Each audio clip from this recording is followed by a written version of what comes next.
regardé autour de moi et je me suis dit, mais mince, j'ai peut-être réalisé un rêve. J'ai réalisé ça très jeune, que je ne pouvais pas faire de ma passion mon métier. Ok. Et ça, c'est des déceptions qui sont horribles parce que tu ne peux t'en vouloir qu'à toi. J'essaye de faire de ma vie un roman magnifique. Et l'échec, c'est toi. C'est pas quelqu'un d'autre qui t'a fait que machin. C'est toi, c'est ta performance personnelle. Comment est-ce qu'on peut développer ça très tôt chez les enfants? Comment est-ce qu'on peut leur inculquer que l'échec fait partie de la réussite? Mon pire souvenir scolaire, c'est vraiment pas savoir quoi faire dans la vie. Quels conseils aurais-tu aimé recevoir quand tu étais enfant? Khadija roulait des pâtes à tarte dans une usine, mais dans sa tête, elle rêvait toujours d'une vie extraordinaire. Pas juste de sortir de l'ordinaire, non, mais de vivre quelque chose de grand, quelque chose de spécial. Elle savait pas encore quoi, mais elle savait qu'elle pouvait plus, qu'elle voulait plus et beaucoup plus. Alors elle a fait ses valises pour Londres, pour apprendre l'anglais, puis elle a suivi une amie jusqu'à Dubaï. Et là, avec un peu dans les poches, mais beaucoup dans le cœur et dans la tête, elle a commencé à tisser son rêve à la recherche d'un logement meublé. Et eureka, une idée simple mais brillante de location saisonnière lui apparaît. Et voilà Khadija lancée dans l'aventure de l'immobilier. Il faut rappeler qu'elle a failli tout laisser tomber la veille de présenter son projet. Oui, mais l'amitié et sa propre ténacité l'ont poussée à continuer. Grâce à des rencontres déterminantes, elle n'a pas juste survécu à Dubaï, elle y a prospéré et actuellement, elle vit la vie de ses rêves. Khadija, tu es un exemple de courage, de détermination, de persévérance, d'audace et surtout de foi en la beauté de ses propres rêves. Tout d'abord, merci d'accepter mon invitation aujourd'hui. Tu sais ô combien je tenais à te recevoir dans ce podcast et dans ce premier épisode de podcast. Pour moi, tu es vraiment une grande source d'inspiration, un grand leader avec un parcours atypique. Et je tenais absolument à ce que tu partages ton inspiration, ton intuition, ta force à toutes ces mamans qui veulent justement partager des conseils à leurs enfants pour développer justement leur mindset, un mindset de leader. Je te laisse te présenter, Khadija. Déjà, merci de me faire l'honneur d'être l'invitée de ce premier podcast que je trouve extrêmement intéressant sur le sujet des mamans. Et puis, je suis extrêmement touchée par la lecture de mon introduction que tu as faite. Ça me touche énormément. J'ai encore beaucoup de chemin à faire. Et puis, merci de me faire cet honneur-là. Je t'en prie, c'est avec plaisir et j'ai trop hâte vraiment de partager tes petites confidences à nos super Wonder Mom. Alors, à quel moment tu as réalisé que tu étais en train de vivre ta vie extraordinaire? Alors, quand on est entrepreneur pendant des années, souvent on a un peu la tête dans le guidon. Donc, c'est-à-dire, on est tellement à fond dans ce qu'on est en train de faire au quotidien qu'on ne se rend pas compte des choses qu'on a faites, de la complexité de certains défis qui ont été parfois relevés et parfois difficilement relevés. Et moi, je me souviens très bien de ce moment parce que je me suis rendu compte, c'était un matin, je suis arrivée au bureau. Et comme toujours, dans mon ancien bureau, j'avais un long corridor pour arriver à l'emplacement. Donc, on rentrait dans le bureau, mais pour rentrer dans mon bureau personnel, j'avais un long corridor à traverser. Et quand tu traverses ce long corridor, tu peux voir une partie de la société. Et ce matin-là, j'arrive un petit peu avant 9h.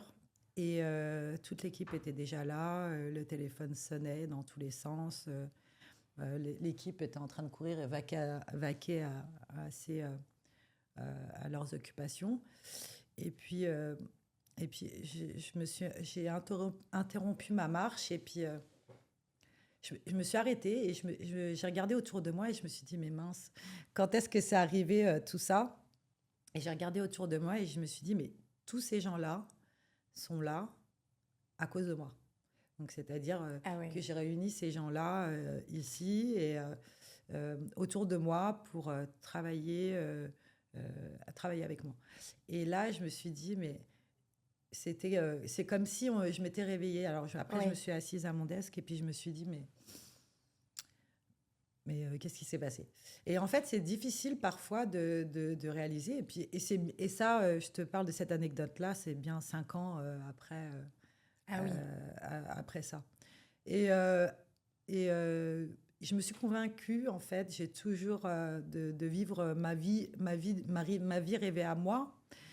Je me suis convaincue que de toute manière, je voulais qu'elle me plaise. Donc, que l'esthétique de ma vie me plaise, que tout ce que je voulais voir, que du beau. C'est-à-dire, là où mes yeux se posaient, devaient voir un paysage magnifique. Tu étais déjà grateful à ce moment-là.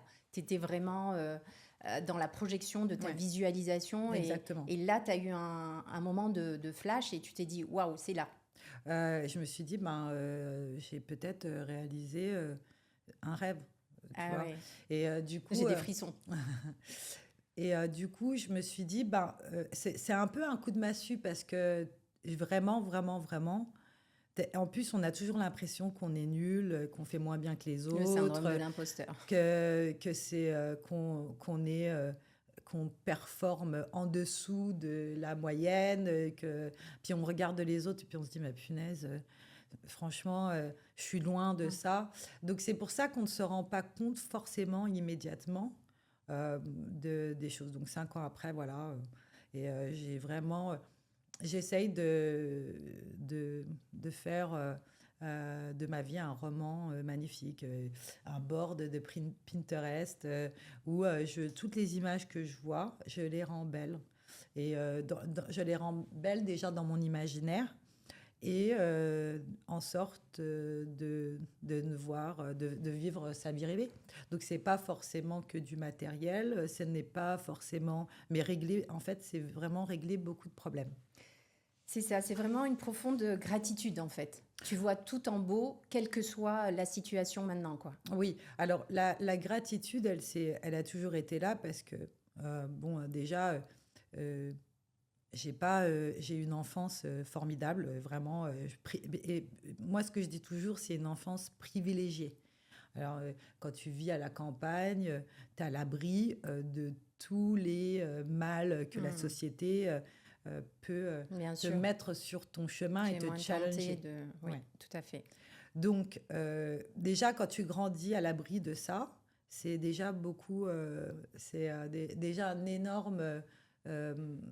énorme épine du pied. Donc, un gros avantage. Ouais, exactement. Donc, je pars avec des privilèges et je m'en suis rendu de toute façon vite compte que cette vie-là n'était pas la vie que les Français vivaient. Donc ça, je savais que j'avais été privilégiée. J'étais déjà dans la gratitude d'avoir grandi de cet endroit-là. Tu le savais déjà avant? Oui, parce qu'après, on voyage en France, on va dans d'autres villes et puis on voit comment les gens vivent. Et moi, je pensais devenir d'un milieu extrêmement modeste. Mais quand on vit à la campagne, on est modeste, mais on manque de rien. Et surtout, on ne voit pas... on voit pas de sans-abri, on voit pas de violence. On est protégé. On a très peu de criminalité. Donc, on est déjà... Et quand je m'en suis rendu compte, j'ai dit, privilégié. Ouais, j'ai de la chance. Ouais. Je suis déjà grateful. Donc, tu commences comme ça, et c'est d'avoir un mindset extrêmement positif. Oui, je trouve que c'est très important d'inculquer ça très tôt à son enfant. Et d'ailleurs, on va rebondir sur mes prochaines questions. J'aimerais que tu nous éclaires justement sur tes souvenirs qui, au final, ont eu un impact sur ta vie actuelle.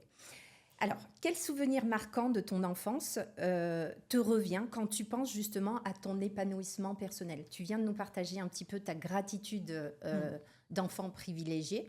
Est-ce que tu as un autre souvenir marquant justement de ton enfance? Alors, mon souvenir marquant de l'enfance, c'est vraiment la joie d'être à l'extérieur. Ok. Donc, c'est... ça doit être un contraste, là. Oui, alors on joue... alors, on n'avait pas de jouets... Enfin, on avait très peu de jouets. On n'était pas non plus... j'ai pas envie de devenir Cosette parce que c'était pas du tout ça. Même si on était très modeste, on ne manquait absolument de rien. Mais mes souvenirs, c'est... là d'où je viens, on avait on jouait au basket, je pense, toute la journée. Puis on jouait au baseball, on jouait dans les champs, en forêt. C'est vraiment, vraiment. Moi, je pensais c'était une horreur de vivre à la Oui, je campagne, comprends. hein, parce que de tout ce qu'on voit à la télé, il n'y a rien de ça. Oui, Donc, tout ce qu'on a envie, McDonald's, fallait ah presque oui, aller cinéma pareil. non, il y avait un cinéma parce que la culture. Alors, là où on a la chance, là d'où je viens, il y a un point qui est très important, c'est le sport, les infrastructures de sport et culturelles. Donc, mes souvenirs marquants et les meilleurs souvenirs que j'ai, c'est vraiment en famille. Et on jouait à l'extérieur et puis faire du sport toute la journée dans les différents endroits et d'avoir la possibilité d'être à l'extérieur et d'être safe, quoi, de Oui. pas être en danger constant. On Oui, partait ça le c'est vraiment matin. un luxe. Ça c'est un Exactement. luxe. Ça c'est vraiment Ouais, quelque chose d'incroyable. ouais. Alors tu l'as retrouvé aussi à Dubaï, justement, un petit Oui, peu cette sécurité, même si c'est l'antipode de ce que tu as vécu dans ton oui. enfance. Alors, est-ce que tu as une bêtise mémorable, ou pas peut-être, de ton enfance qui t'a appris de cette expérience? De ne pas avoir écouté en classe, c'est terrible. Donc, Ça, c'est ta bêtise que tu aurais... ça, c'est le regret que j'ai de vraiment, c'est les études. Donc, Alors, est-ce que c'est de pas écouter en classe ou c'est de pas avoir fait les études que tu aurais aimé non, pas forcément. Bah, déjà, j'étais un peu turbulente. Donc, Ouais, déjà, ça, c'était un autre problème. Mais j'aurais vraiment aimé avoir cette possibilité d'avoir cette habilité de me concentrer et d'écouter. Et j'étais incapable de d'accord. m'asseoir et d'écouter. J'étais pas, alors ce qu'on appelle Ouais, aujourd'hui TDAH, ouais. ouais, exactement. Donc je pense que j'étais hyperactive, mais pas turbulente dans le sens où j'allais retourner la Oui, classe ou t'étais quoi. pas insolente. Oui, non, Parfois, j'étais oui, tu... pas forcément, mais si tu veux, je regrette toute l'étape de la scolarité. Ça, Ah c'est ouais, vraiment quelque chose. Et aujourd'hui, tu vois, ça a changé ma manière d'accord. d'agir avec mon fils. Alors, je le force pas forcément d'avoir des études, mais la concentration à l'école. Et d'ailleurs, il a les mêmes symptômes que j'ai. Hmm. Donc, mais ça, j'ai immédiatement Remédier. essayé de diagnostiquer ça pour pouvoir l'aider et l'accompagner. Et aujourd'hui, il a 5 ans. Et face à le manque de d'attention, l'attention, le déficit d'attention, Oui, j'ai réussi. On a immédiatement vu ça depuis qu'il a 2 ans. ouais, très souvent c'est héréditaire. Voilà, depuis l'âge de 2 ans. Et on a mis les choses en place et on a vraiment réussi à Et oui. relever la tendance. Et mais si j'avais pas mis en place tout un, tout un protocole pour l'aider, Oui, je pense qu'il aurait des problèmes scolaires. oui, mais absolument, le TDAH, c'est exactement, il a besoin d'un environnement quand même assez structuré. Il Ouais, faut bien comprendre en fait quel type de TDA il a. ouais. Et une fois, parce qu'il y en a en fait, Oui, parfois oui, c'est, ils supportent pas le bruit, et ouais. parfois ils ont besoin d'en créer, donc c'est très subtil. Et ça, il faut énormément observer son enfant. Et comme tu as eu déjà des antécédents, bah, tu as été à même On de a, capter on est direct. quasiment en train de régler le problème. Ben oui, parce que ça se règle. Et il a 5 ans et on voit tout a complètement changé. Donc oui, alors je dirais, l'école a été pour moi, j'aurais pu moi-même, tu vois, écouter puis pas me mettre en difficulté. D'accord. Ça, c'est vraiment ton, Ouais, ton regret. ouais. Et du coup, Bah tu ça dois c'est une être super bêtise. vigilante avec ton enfant. Oui, alors Voilà. bon, alors il a quelque chose qui est quand même différent de moi, c'est qu'il est plutôt obéissant. Moi, je vais obéir, enfin, je vais écouter, puis après, je vais faire ce que je veux. Oui. Donc là, j'ai de la chance. Il est docile.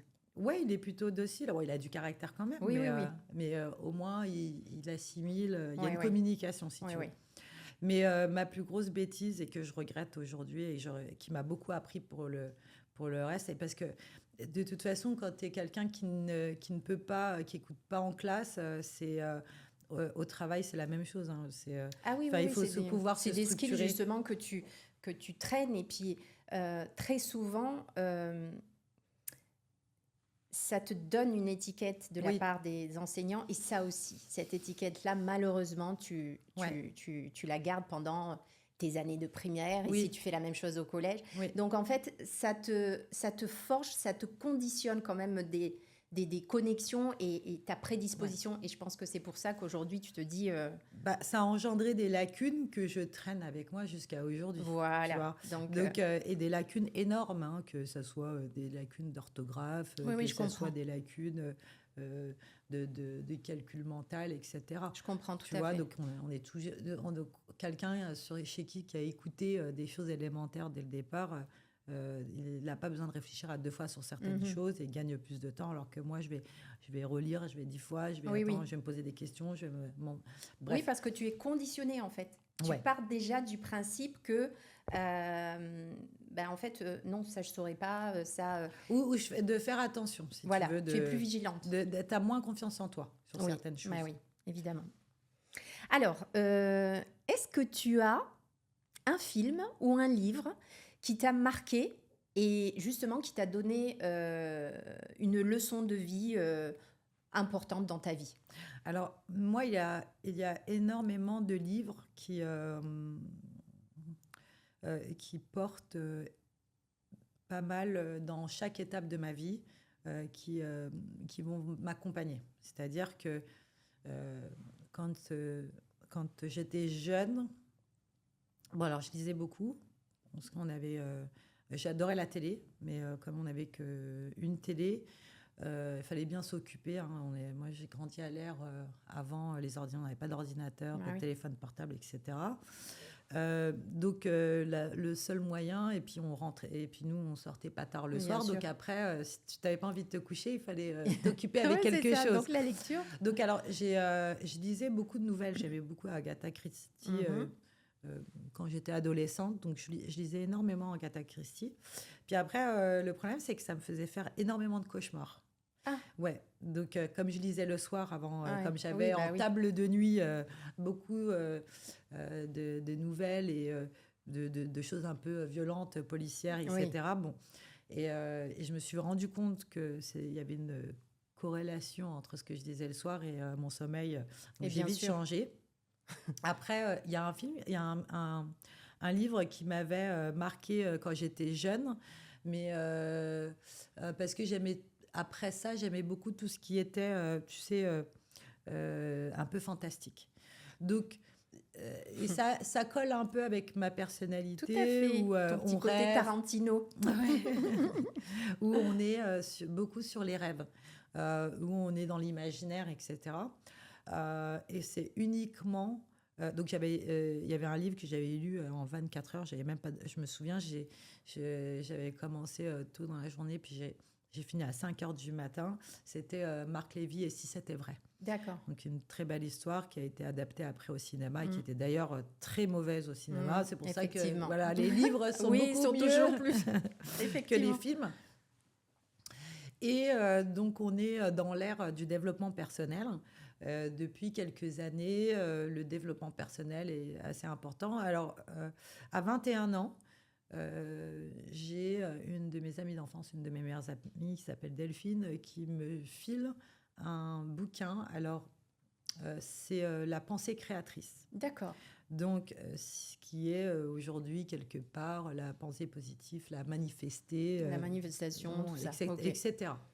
Donc, ce livre était exceptionnel parce que il explique euh, en gros qu'il faut, par la pensée, être dans la positivité afin de pouvoir se donner les moyens et d'engendrer, d'entraîner Absolument. des effets positifs et d'avoir les points qui arrivent.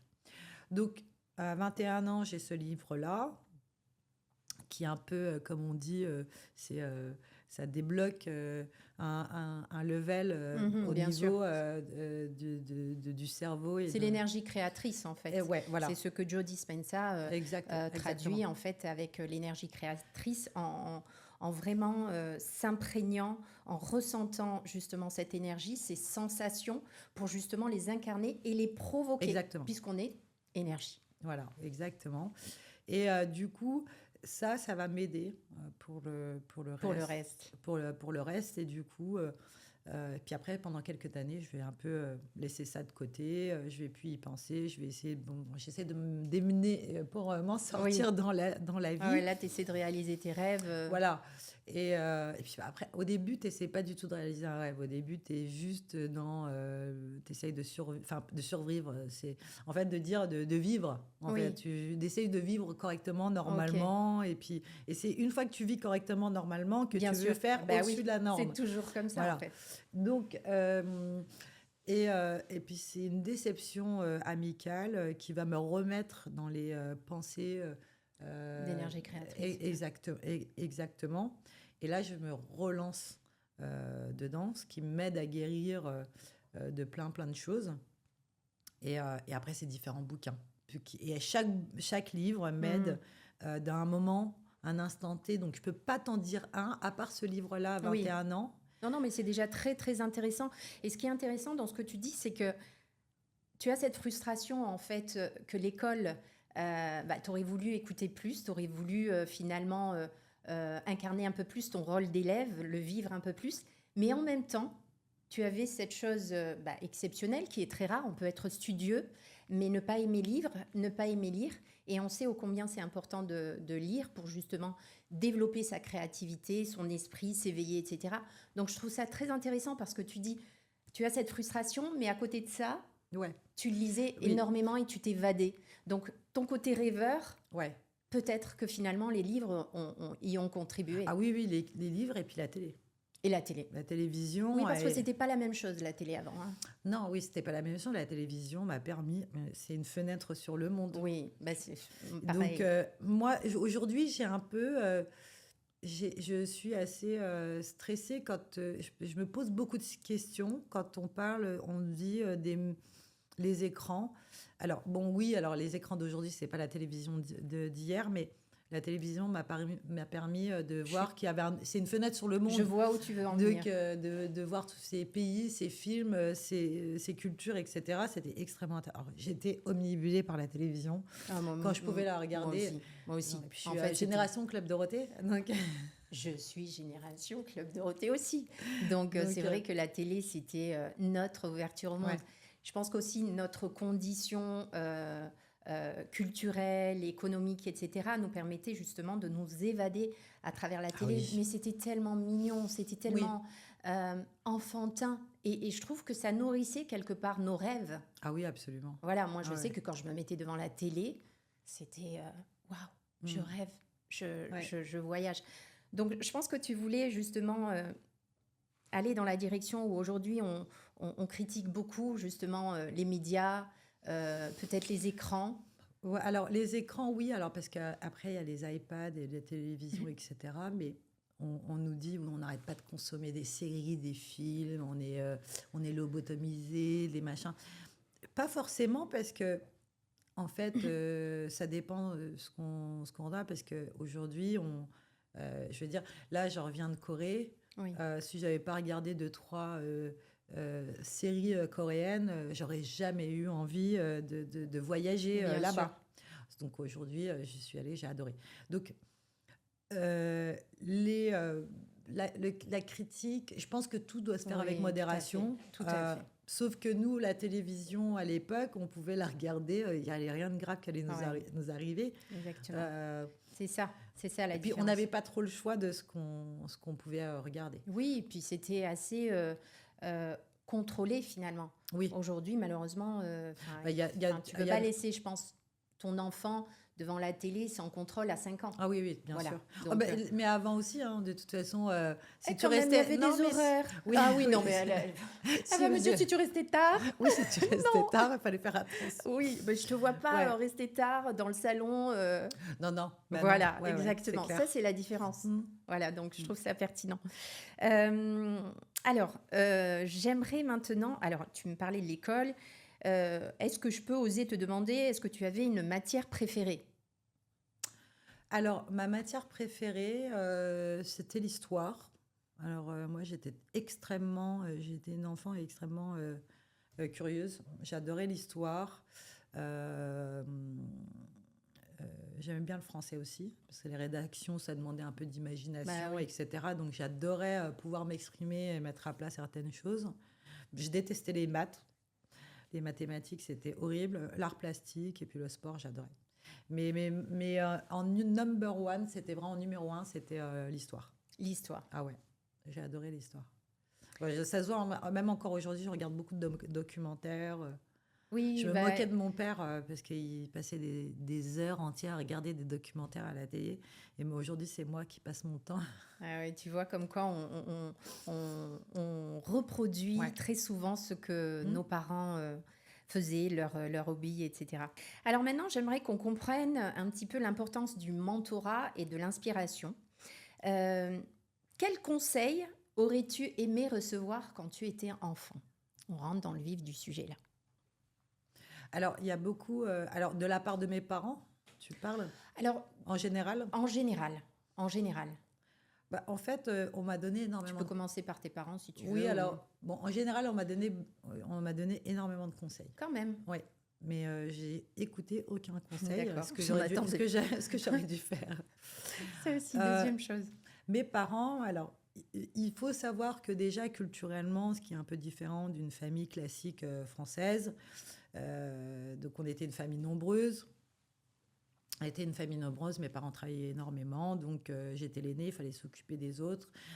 J'ai une sœur avec qui j'ai 11 mois presque de Oui, différence, donc on était un peu... donc ma mère gérait la maison, enfin mes parents géraient la maison comme une société, nous on était en charge du ménage et de faire à manger aux plus jeunes. Donc voilà, donc on était très jeunes, responsable. responsables. Donc d'avoir eu des responsabilités très jeunes, euh, les conseils de mes parents étaient plutôt... c'était vraiment... déjà, il y avait une priorité qui était différente, c'était la maison d'abord, donc ménage, et puis s'occuper de ses frères et sœurs, et ensuite l'école après. Bien sûr. Donc, moi, j'aurais aimé Voilà. avoir Alors, nous, comme il y avait un espèce de focus déjà sur la famille, la maison Mm, et les études, moi, j'aurais aimé savoir gérer ma vie personnelle et qu'on me donne mm. qu'on me guide pour mes études ou qu'on me guide pour le futur ou qu'on soit attentive à mes lacunes, tout ça. Donc, j'aurais aimé qu'on me dise que il faut Tu que penses à toi et à ton épanouissement, ouais. à ce qui te Pas plaît. forcément un épanouissement, parce que je pense qu'on n'était pas Oui, vraiment axé sur l'épanouissement dans les années 90. aux choses qui te plaisent en fait, Oui, à ce alors, moment-là. oui, alors qu'on se pose vraiment la question, qu'est-ce que tu as envie de faire de ta vie? Qu'on pose juste la question, parce Mhm. que si tu veux, à l'école, on te pose... on te pose pas vraiment la question Mhm. parce que tu as les conseillers d'orientation. Ils vont regarder ton bulletin, ils vont Ben dire, oui, bon, ben, c'est ça. montre-moi. Alors, toi, avec ça, tu peux faire que ça et ça et Exactement. ça. C'est tout Et l'enjeu on te, voilà. de ce mouvement en fait, justement. Et on te posait pas la question de te dire, mais qu'est-ce que tu as envie de Qu'est-ce qui te faire? plairait? Qu'est-ce qui te plairait? Voilà. Donc moi, j'aurais aimé qu'on me conseille sur mon futur. Bien sûr. Et puis, je ne sais pas ce que tu en penses, mais on ne permet pas aux enfants, justement, de tester plusieurs choses. Et ça, c'est quand même un enjeu assez conséquent parce que, en fait, c'est comme si on te disait, bon, ben, tu choisis ta voie et tu vas y rester. As-tu un souvenir d'enfance où quelqu'un t'a poussé à sortir de ta zone de confort? J'ai pas mal d'amis qui m'ont poussé à faire... alors, j'ai pas mal de chance parce que tous mes amis d'enfance, je suis encore amie et très proche. Donc mes amis, ça fait 35 ans. Du village? Ouais, Ah, ok, nickel. ça fait 35 ans qu'on se fréquente. Ah ouais, c'est génial. Et pour certains, même encore depuis l'âge où je suis arrivée en France. Euh, et ils m'ont, chacun dans leur manière d'être, m'ont poussé à certaines choses qui sont hors de mon caractère. D'accord. Donc oui, il y a des choses. Malgré tout, j'ai l'impression d'avoir confiance en moi, etc. Mais j'étais pas quelqu'un qui faisait le premier pas ou quelqu'un qui osait aller poser la question. J'ai tendance à pousser une autre copine pour aller D'accord. à... Donc même si tu m'entendais, quand il fallait parler pour un groupe ou quelque chose, j'étais plutôt en En retrait. retrait un petit Mm. peu. Et ça, tu aurais aimé le développer un petit peu plus? Ben, Est-ce que ça t'aurait aidé aujourd'hui? non, parce que je pense que je l'ai développé au bon moment. D'accord.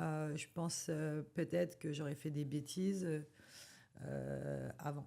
Moi, j'étais une vraie bombe à retardement. De toute façon, moi, j'avais envie de... À un moment donné, mes parents, ils savaient plus quoi faire. Je sais pas, c'est comme si je m'étais réveillée un jour et puis je voulais faire tout et n'importe quoi. Je voulais me faire des piercings, je voulais me faire des tatouages. Et Dieu merci que mes parents m'ont fait la guerre. Mais quand je te dis mes parents m'ont fait la guerre pour plein de choses, notamment ma mère, parce que mon père, en fait, à un moment donné, il dit, bon, C'est maman qui voilà. s'occupe. Non, non, c'est pas ça. C'est bon, si on a vraiment envie de le D'accord, faire, c'était elle son le fait. mindset en fait. Mais ma mère, elle a bataillé pour les piercings, elle a bataillé pour les tatouages, les menaces, tu vois, de donner un cadre et tout. Et puis j'étais une effrontée, pas possible. Ok. Et j'étais très menteuse quand j'étais jeune. Ok. Alors après, j'ai lu que quand tu as des parents extrêmement stricts, Mhm. ça fait des enfants menteurs pour se sortir de certaines situations. Mais quand j'étais jeune, j'affabulais, mythomane. Tu lisais trop, quoi. Tu Bah, te je servais de ce que lisais tu lisais. tout ce que je voyais, ce que j'entendais. Mais c'était surtout pour me sortir de situations où je m'étais Ou mise. t'étais pas. Ouais. On va aborder à présent un pilier pour développer justement le mindset de leader qui, selon moi, est extrêmement important. C'est celui d'apprendre à développer sa résilience et d'apprendre de ses échecs. D'accord. Donc, l'idée, c'est de comprendre en fait comment est-ce qu'on peut développer ça très tôt chez les enfants et comment est-ce qu'on peut leur inculquer que l'échec fait partie de la réussite. Est-ce que tu as justement, pour illustrer ça, une expérience d'échec à l'école ou durant ton enfance? Est-ce que tu en as appris? Alors, déjà, je pense que tous les gens qui viennent du même milieu social Mhm. ont, euh, ont un assez gros degré de résilience, puisque quand on grandit avec très peu de moyens, très peu de moyens, bon, quand il n'y a pas d'argent pour faire telle ou telle activité ou l'acquisition de tel ou tel Oui, objet qui n'est pas nécessaire à ta vie de tous les jours, te nourrir ou te bien sûr. loger, quand il n'y a pas d'argent, il n'y a pas d'argent. Donc la résilience commence par là. Donc l'éducation, L'épreuve. exactement, l'épreuve et le manque de certaines choses. Donc quand on grandit comme ça et qu'on voit les parents résilier, ils aimeraient offrir à leurs enfants faire certaines choses, certains vêtements, etc. Et ils ne peuvent pas, donc ils sont résiliés très tôt et on l'apprend très, très tôt. Donc la résilience, ça s'apprend. Moi, je dis vraiment c'est la chance de l'apprendre Oui. parce que ça n'a pas aujourd'hui, c'est quelque chose. Moi, je dis toujours, euh, j'ai aucune. Déjà, j'ai pas vraiment d'attachement aux objets et au matériel.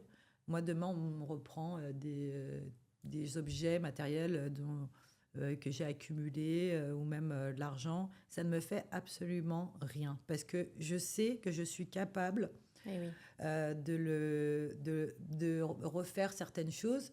Et les objets, j'ai vraiment pas d'attache. C'est quelque chose qui est bizarre parce que ça me fait. Là, tu vois, il y a eu une inondation Oui. ici à Dubaï. J'ai plein d'objets de valeur, de très grande valeur qui ont été endommagés. Ça ne m'a fait ni chaud ni froid. Ni chaud Ouais, ni froid. Ça m'a le seul moment et même de te dire j'ai accumulé ça avec de la peine et de la sueur et c'est ça la résilience. Tu vois, j'ai accumulé certaines choses. Tu dis bon voilà, il est arrivé un malheur. Qu'est-ce que tu veux faire franchement? Oui, c'est comme ça, je fais avec. Ouais, next. Et puis de toute façon, je referai jamais. Et en plus, je ne suis pas du genre à aller en racheter un autre pour remplacer ce qui a été perdu. D'accord. C'est Ouais, bon. C'est ça la résilience parce que c'est une expérience de la vie que tu as où ça te permet de faire face à des problèmes sans en être malade, sans en faire une dépression, sans... Oui, tu lâches prise.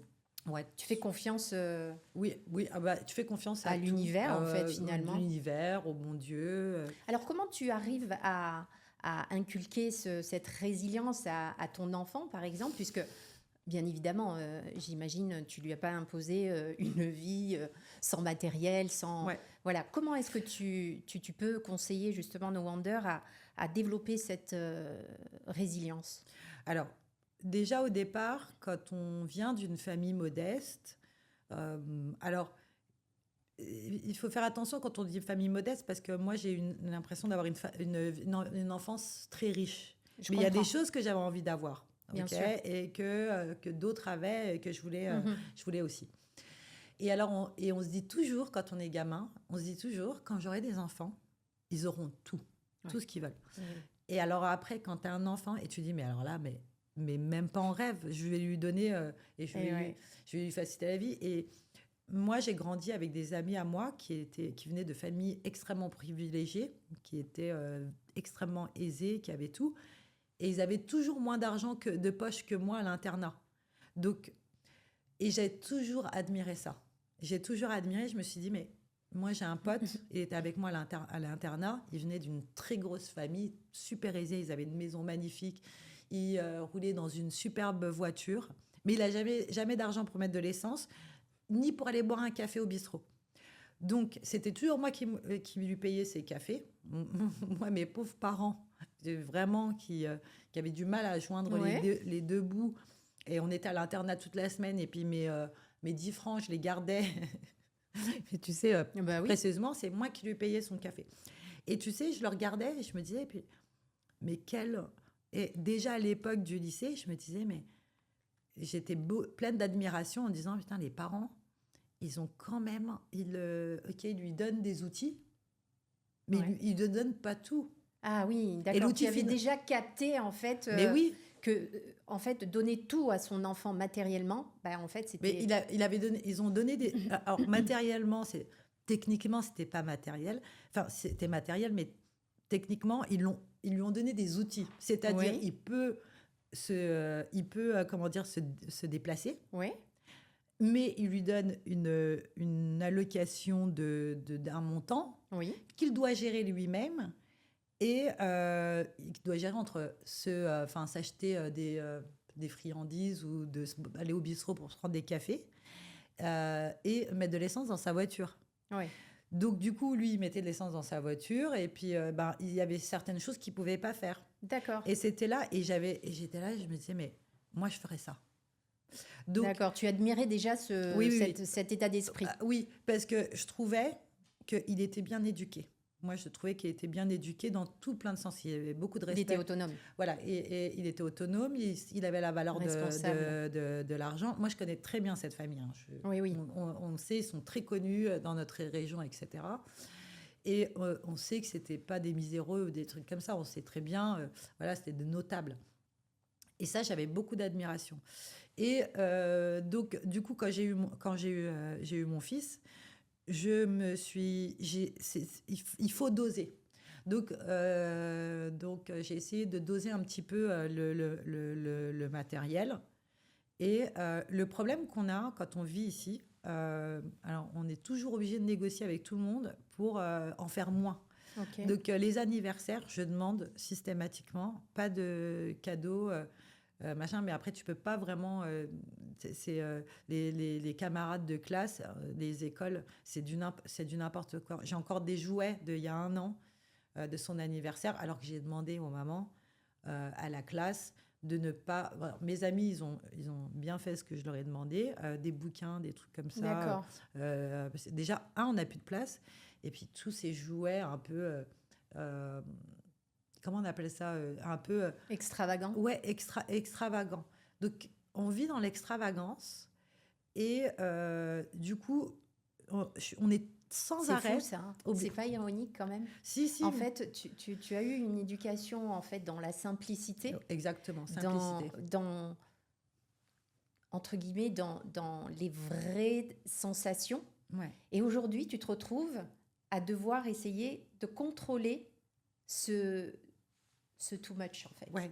Et je trouve ça assez ironique. Ouais.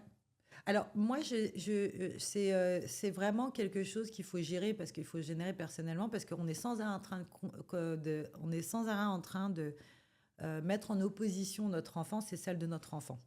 Et, Alors, on a tendance à dire oui, mais ouais, maman, elle n'avait voilà. pas ça Ah ouais. quand Et papa, il ça, n'avait pas ça. Et mon mari et moi, on vient d'un milieu social complètement différent. d'accord, Donc, et il y a une différence d'attitude. bien sûr. Donc, mon attitude et son éducation, elle est complètement différente de la mienne. Donc, il faut tout le temps ajuster. Alors, entre les deux parents qui ont un background, enfin, qui ont une famille avec une histoire Différente. voilà, une éducation différente, et ton enfant qui a aussi une éducation Bien sûr. différente des deux. Donc, c'est une question d'ajustement et on est sans arrêt en train de se poser la question, est-ce qu'on fait tel move avec notre enfant? Est-ce qu'on lui met à disposition? Donc, en fait, le meilleur moyen que j'ai trouvé, c'est la communication. Alors, pourquoi je ne te donne pas ça? Eh bien, parce que il n'est pas nécessaire d'avoir ça. Et je pense jusqu'à maintenant, ça fonctionne plutôt bien. Parce que mon fils sait que c'est pas le genre, quand on va dans un magasin de jouets, il va pas réclamer des choses. Quand on va aller acheter un cadeau d'anniversaire pour un copain ou un truc comme ça, il va pas me réclamer. Il me réclame très rarement des choses. Et je me dis que peut-être, j'ai un peu Oui, réussi. vous avez réussi finalement. Ouais. Et quand je lui dis oui, tu as le droit de choisir un truc, il choisit le truc. Il n'y a pas de négociation, il n'y a pas Ok. de discussion. Je Il trouve met ça un peu plus de intéressant temps. ce que tu dis parce que c'est très intéressant parce que finalement, on a tous des schémas, on a tous un bagage. Et quand on a des enfants, on est toujours là à, d'un côté, vouloir donner ce qu'on n'a pas eu. Et d'un autre, se dire, ouais, mais je veux pas que tu aies trop et que tu penses que c'est du acquis. Ouais. Et finalement, on a toujours ce conflit interne de se Ouais. dire, mon Dieu, il faut que j'équilibre. Et en même temps, comme tu le disais à l'instant, c'est aussi d'écouter notre enfant. En fait, ok, lui, il n'a pas cette vie-là, il n'a pas besoin que tu lui dises, ah mais non, mais moi, j'avais pas ci, j'avais pas ça, tu te rends compte de ce que je te fais. Très souvent, moi, je le sais, hein, je le fais aussi. Parfois, ça m'arrive d'être déclenchée et de déclencher ces automatismes-là avec mes filles. Et je suis là, je leur dis, mais tu te rends compte de ce que tu as, etc. Mais finalement, parfois, c'est trop. Parce que eux, ils sont dans cette vie-là, avec ces conditions-là. Pourquoi est-ce qu'on va leur apporter, les polluer en plus avec... Voilà, donc je trouve que cet équilibre-là, ce juste milieu-là, il est très important à apporter parce que justement, ça permet de développer cette résilience, certes, pas dans les mêmes conditions parce que justement, ils n'ont pas les mêmes besoins que nous, mais je pense qu'on peut leur apprendre à développer cette résilience à leur niveau, avec leur environnement. Oui, tout à fait. Alors, on va passer maintenant au cœur de la mission de Republic Child, le rêve. Quel était ton rêve le plus fou quand tu étais enfant et est-ce qu'il est toujours d'actualité? D'accord. Alors, moi, quand j'étais enfant, je rêvais de devenir basketteuse professionnelle. Okay. Donc, il n'est plus du tout d'actualité. Ah bon? Mais ça a été ma plus grosse déception. Que j'ai réalisé que je ne pourrais pas faire de ma passion.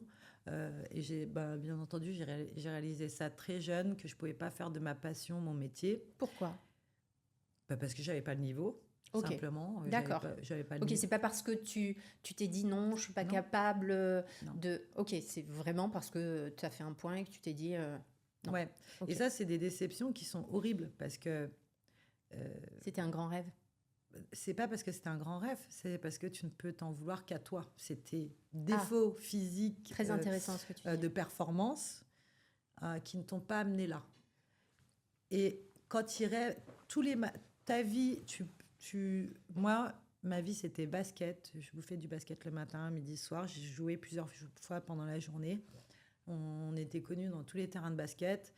Toutes mes sœurs jouaient au basket. Elles jouent encore d'ailleurs. Et une de mes sœurs a été d'ailleurs excellente. Ma sœur s'est mariée avec un basketteur. Donc, c'était une famille, c'était vraiment... famille basketball.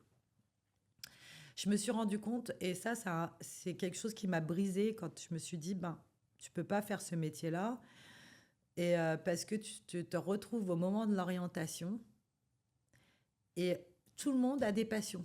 Donc moi, mon passion, c'est la musique. Celui-là, moi, je veux devenir boulanger. Lui, il va être coiffeur. Elle veut être esthéticienne. Elle va être docteur et machin, truc. Et toi, tu te retrouves du jour au lendemain sans rien, sans plus de t'as plus de passion. Tu sais plus quoi faire. Depuis que aussi loin que tu te souviennes, tu as cet objectif en tête et tu te retrouves avec une cassure et puis ben, là, tu te retrouves paumé. Ce qui a fait que ça a foiré mon orientation parce que du coup, je savais plus ce que j'avais envie de faire dans la vie. D'accord. Du coup, je me suis retrouvée à partir au lycée à faire n'importe quoi. Alors, une fois, alors, je suis allée en lycée professionnel. Et puis, en lycée professionnel, ils m'ont dit, bah, t'as rien à faire là. T'as des capacités. Donc, ils m'ont refoutu en lycée. D'accord, ouais, t'étais un petit peu perdue. Ouais, ils m'ont remis en lycée général. Je suis allée en lycée général, j'ai rien fait. Donc, je suis repartie en professionnel. Et c'était le début de la spirale. D'accord. Tu vois, donc le début de la. Et puis, Cette perte de sens, de passion, ben en oui, fait. ben, on se cherche. Alors moi, j'aimerais rebondir sur ce que tu viens de dire. Tu as dit, en fait, c'est de ma faute, finalement. C'est mon choix. Oui. Moi, j'aimerais que tu développes, en fait. Quand tu dis c'est mon choix, ça veut dire quoi? Est-ce que tu penses aujourd'hui que finalement, avec de la persévérance, avec si on t'avait appris le goût de l'effort, est-ce que tu aurais poursuivi? Parce que tu dis, non, c'est mon choix, en fait. C'était pas mon choix, c'était j'avais pas les capacités et j'avais pas le niveau. Donc, enfin, et bien entendu c'est une cause à effet. Donc, c'est-à-dire que peut-être que je m'étais pas entraînée suffisamment. Voilà. Bon, alors être talentueux dans un sport, c'est peut-être un peu plus, c'est peut-être plus abstrait qu'on le pense et que enfin, c'est pas aussi simple et straightforward que certaines choses. Donc, c'est un échec qui vient de toi. Donc, tu le réalises, tu te dis, bon, bah voilà, je suis en échec, je n'ai pas fait ma carrière comme je voulais et comme je l'avais prévu, comme je l'imaginais, que je pensais que j'allais aller aux États-Unis.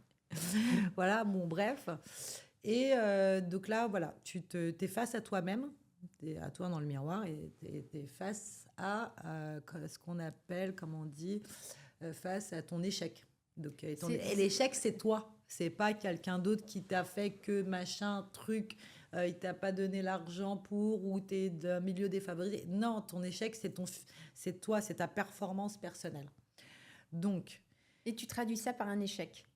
mais bien sûr, c'est un échec. Parce que si je m'étais vraiment peut-être concentrée, je serais devenue une sportive de haut niveau comme je Ok, voulais. c'est là où je veux en venir, en fait. Donc finalement, tu le ressens comme un échec parce que tu te dis, mais je ne me suis pas donné les moyens.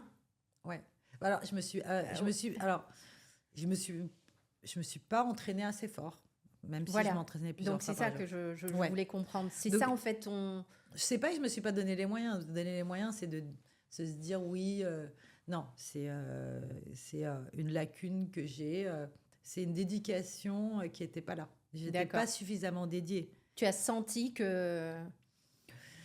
Je le ressentais pas comme ça. Je me suis dit bon, c'est un défaut physique. C'est voilà. Et puis de toute façon, j'aurais dû m'entraîner plus. J'aurais dû faire en sorte que j'aurais pu le faire. Et puis j'étais fainéante. Bon, même si je m'entraînais je m'entraînais plusieurs fois par jour. C'était des heures d'entraînement. Là, on parle pas de quelqu'un qui allait au basket Ah oui, oui, non, non. 2 fois par semaine. Sportif de haut niveau, c'est Voilà. vraiment discipline.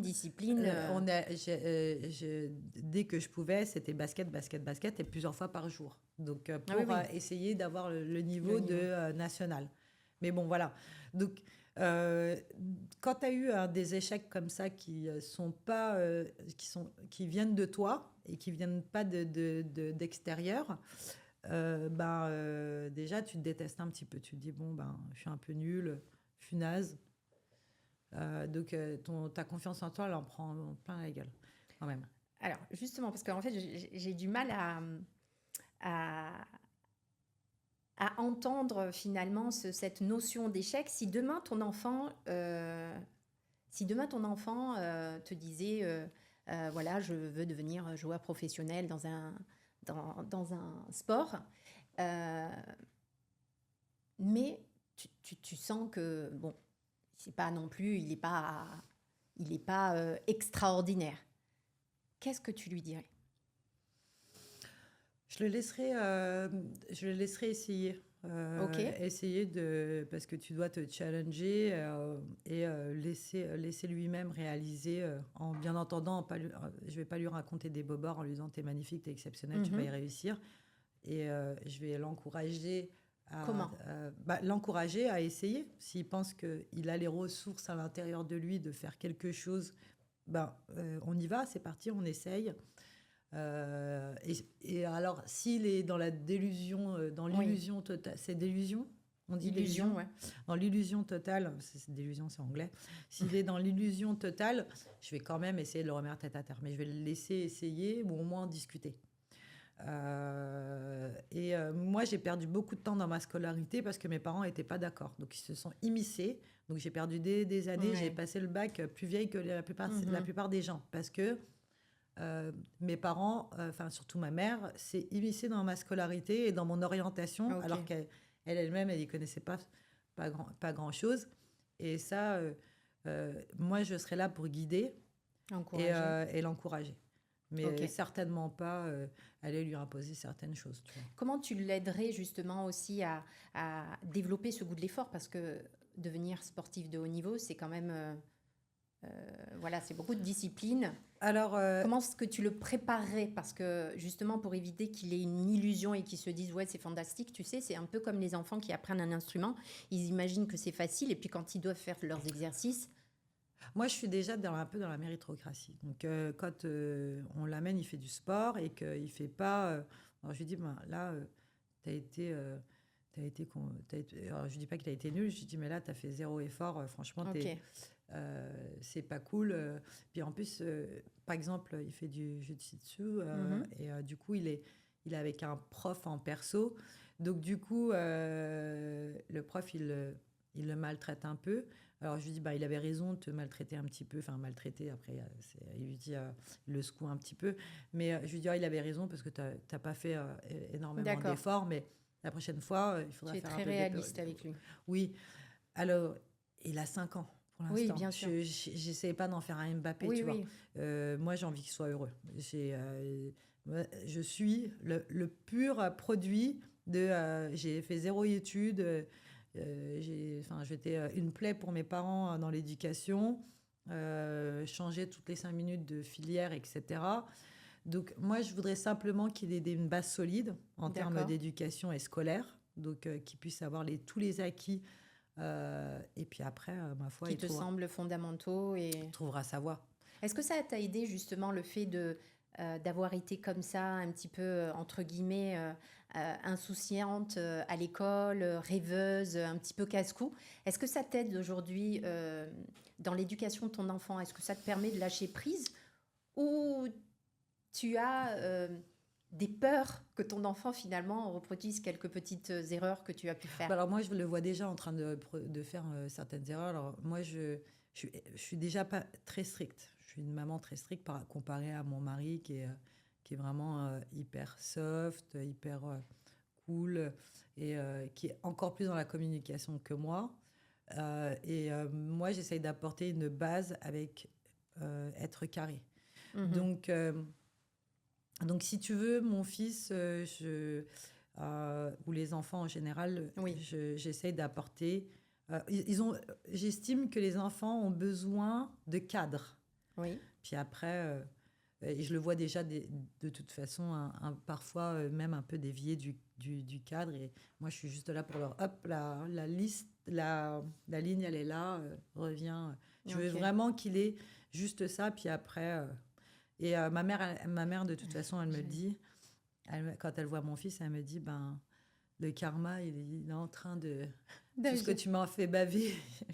Justement, pour rebondir sur ce que tu viens de dire, est-ce que tu retrouves chez toi, dans tes attitudes, des automatismes que tu as vus chez ta mère, des schémas, que tu as tendance un petit peu à revoir, tu vois, avec ton Ouais. enfant? Alors, Ouais.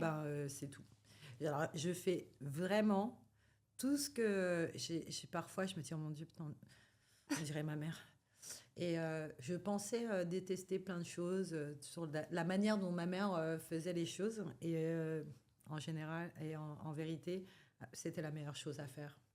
Et on passe beaucoup de temps à critiquer nos mamans sur leur manière de faire. Et puis aujourd'hui, et puis après, quand on grandit, on se retrouve à faire les mêmes gestes, les mêmes Ouais. choses, les mêmes, d'une manière un peu différente. Et même dans ma manière de coiffer mon fils, mon fils a des longs cheveux, alors je lui fais je lui attache les cheveux tous les matins pour aller à l'école. Et ma manière de brosser. Et mon mari me regarde, il me dit, mais sois un peu plus douce.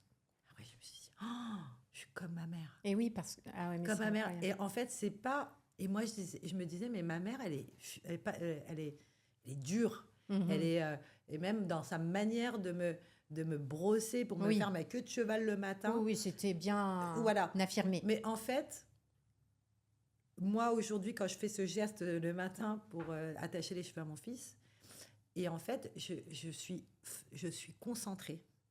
Et je suis concentrée à faire les gestes, à lui brosser les cheveux et qu'il n'y ait pas de bosse et à pas lui faire mal et à pas. Et en Donc, fait, tu le fais de la même de manière, la même par manière. automatisme, en Ouais, fait. de la même manière. Il y a plein d'autres choses.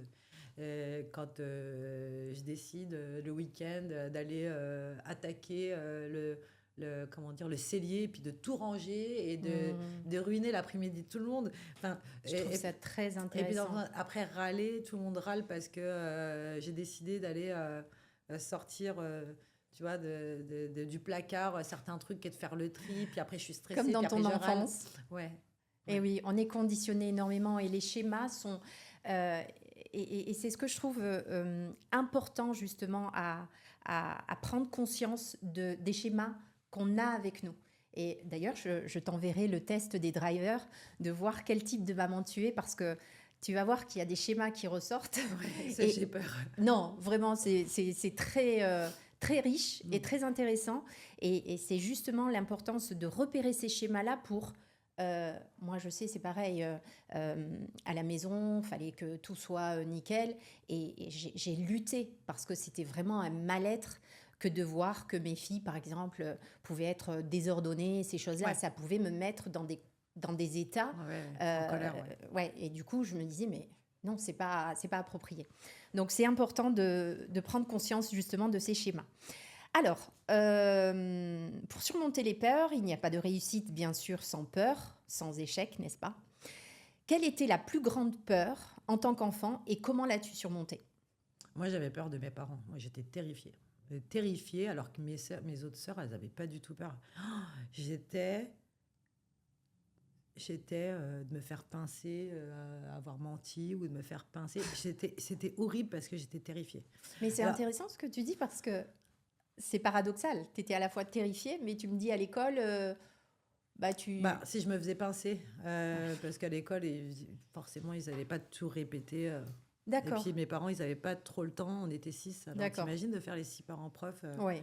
aller passer une semaine dessus. Souvent, surmonter l'autorité. Mm. Donc ça se fait petit à petit en prenant confiance en soi et en tenant tête à nos parents, en leur disant mais si je fais ça, c'est pas forcément mauvais, tu vois.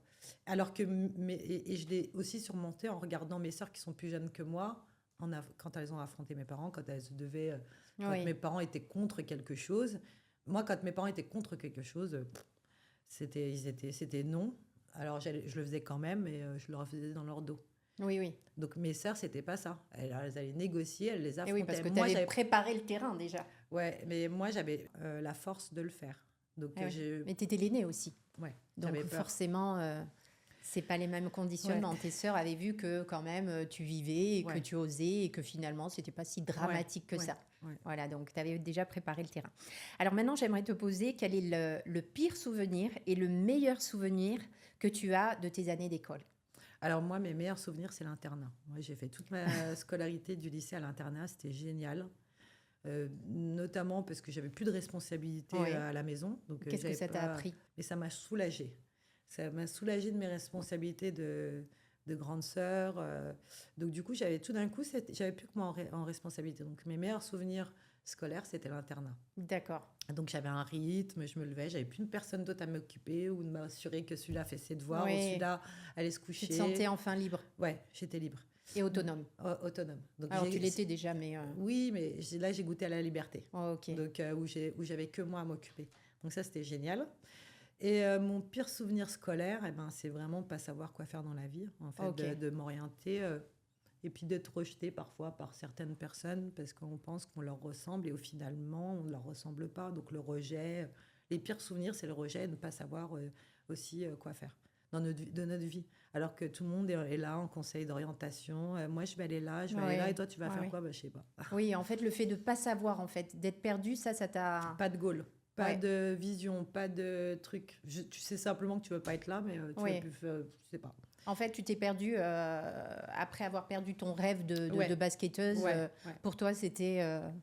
il y avait plus de sens. Ouais. Ok. Mais donc, après, c'est important quand même. Ouais. Alors, juste pour terminer, j'aimerais que tu nous partages une personnalité historique ou contemporaine qui, justement, selon toi, incarne pour toi le meilleur modèle de leader pour les jeunes. Meilleur leader pour les jeunes. Moi, je vais aller sur les sportifs de haut niveau, en fait. Okay. Les sportifs de haut niveau, parce que le sport, ça vraiment demande tellement d'être dédié à quelque chose, à te dépasser, et c'est physique, c'est dans ta chair. Donc, quand tu réussis pas, tu peux t'en vouloir qu'à toi. Donc pour moi, on a aujourd'hui, quand on écoute, j'ai écouté quelques interviews de Kylian Mbappé et qui dit, alors il dit qu'il se dit simplement dans sa tête qu'il est le meilleur et qu'il va être le meilleur et qu'il est le meilleur. Et moi, ça me sert par exemple ce genre de choses, je l'applique au travail pour me donner du courage et que je vais y arriver et pour éviter de flancher. Mais pour moi, voilà, c'est les sportifs de haut niveau sont sans équivoque parce que c'est du dépassement de soi continu. Oui, je trouve que je te rejoins là-dessus parce qu'effectivement, ils ont une discipline incroyable, un conditionnement, une visualisation, un état d'esprit qui les mène constamment au dépassement de soi. Ouais. Alors, Khadija, je t'ai demandé de nous ramener soit un objet symbolique, soit une petite lettre que tu aurais écrite à ton enfant. J'ai un objet symbolique. Tu as un objet symbolique? Oui, un objet. Ok, d'accord. Et écoute, je te laisse nous partager cet objet. Alors, attends. Il est où? Dans ma poche. Suspense. Voilà. Ah. Voilà. C'est trop beau. Alors ça, ça, il m'a été donné. Je te laisse l'expliquer. Voilà. Alors. Donc moi, je suis spirituelle. Je suis croyante. Pas forcément quelqu'un qui pratique, mais j'ai un grand attachement à la spiritualité et à la croyance. Donc et plus je vieillis, plus je développe. Et alors, ça, c'est ma mère qui me l'a donné et qui m'a demandé de le garder avec moi. Alors, je l'ai toujours avec moi. Il est emballé habituellement. Et je le mets dans un sac. À chaque fois que je change de sac à main, il est avec moi. Donc, je travaille. Donc, c'est le Coran. Oui. Tout simplement, je suis de confession musulmane. Comme certains, parfois, ont des prières ou des chapelets. Voilà. Je me souviens, quand je passais des examens, mon père m'écrivait une prière en phonétique pour que juste avant, pour essayer de vaincre mon stress avant les examens. Et voilà. Donc ça, c'est un objet. Moi, je ne suis pas attachée. J'ai vraiment... je peux m'acheter plein de trucs, mais d'ailleurs, plus je vieillis, moins je m'achète de choses. Mais je ne suis vraiment pas attachée aux objets. Oui, ça me procure énormément de plaisir de ne pas être attachée à des objets. Donc, tu retrouves ton essence. Ça te donne de la liberté, en fait, de ne pas être attaché à des objets. Donc, moi, dans mon porte-monnaie, donc soit j'ai ça, soit j'ai des photos de mes neveux, de mon papa qui est décédé à l'ERMO. Des valeurs sentimentales, Voilà. spirituelles. Donc, c'est plutôt des petites choses de famille. J'ai aussi dans chaque pays où je voyage, je garde un billet du pays, puis je le garde dans mon C'est incroyable, je fais la même chose. Et ce petit Coran que tu partages, le mien n'est pas dans un aussi bon état. Mais ouais, je le mets bien à plat, il est à l'intérieur d'un autre truc et je le mets avec moi et je l'amène partout quand je voyage, etc. ça te donne de la force. La foi pour toi, c'est... Je la porte avec moi, j'y pense pas. Je me disais, mais quel objet j'ai avec moi? Alors, quand tu déménages plein de fois, dans plein de moments, tu n'as plus d'objets. Et j'ai des objets que j'ai chez moi en France, mais que j'ai pas ici avec moi, mais j'ai pas d'attachement d'objets. Et ça me permet alors souvent, quand je tombe dessus, j'ai une petite pensée pour ma famille, pour mon père, pour ma mère. J'ai une de mes sœurs aussi qui me rappelle aussi, ma sœur Sakina, qui me rappelle toujours de le prendre avec toi. Ouais, et puis qui me fait des rappels, tu sais, spirituels. Oui. On a toujours bien sûr. Un frère ou une sœur qui nous remet c'est dans ça. le... Je te dis, rappelle-toi, c'est ça. Donc voilà. Donc c'est mon petit objet avec une valeur sentimentale parce que ça représente la spiritualité et la famille. Donc, et ça, c'est important de la spiritualité et la famille. C'est essentiel dans l'épanouissement. Dans l'épanouissement, je pense, de tout le monde en général. Oui. Alors, du coup, est-ce que tu penses que c'est un avantage d'avoir la foi? Ah oui, il faut avoir la foi. Alors, et on conclura avec ça. Ouais, je pense que d'avoir la foi, alors peu importe... La confession, bien sûr. La confession, le Dieu qu'on vénère, etc. L'univers, parce que de toute façon, être spirituel, c'est de penser à une force qui est plus grande et plus... Tout à fait. Et qui est là pour vous et qui vous écoute et qui essaye de vous guider. Donc, souvent, je me pose la question... Je me pose plein de questions et je me dis, bon, on fait tous la même chose, on se remet un peu à nos croyances pour penser pour nous guider et nous diriger. Donc il faut avoir la foi en soi, il faut avoir la foi en une force surnaturelle qui est là et qui nous accompagne.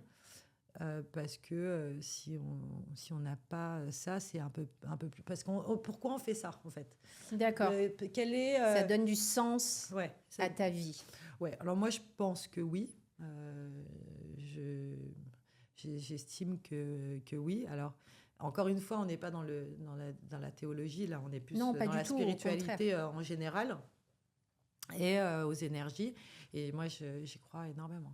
Ça te permet aussi justement de lâcher prise, d'accueillir l'épreuve, de développer justement peut-être ta résilience un peu plus parce que tu as la foi. Est-ce que tu trouves que c'est un atout? Avoir la foi, ça permet d'expliquer certaines choses qui sont difficiles à expliquer. À percevoir. En fait. Ouais. Voilà, donc on s'en remet... à cette force qui est plus grande que nous pour nous soit nous guérir, soit nous guider. Ok. Donc, tu fais confiance au chemin grâce à cette foi. Alors les yeux fermés, je fais confiance à cette force qui est Dieu. Oui. Et constamment. Ça t'élève. Ouais.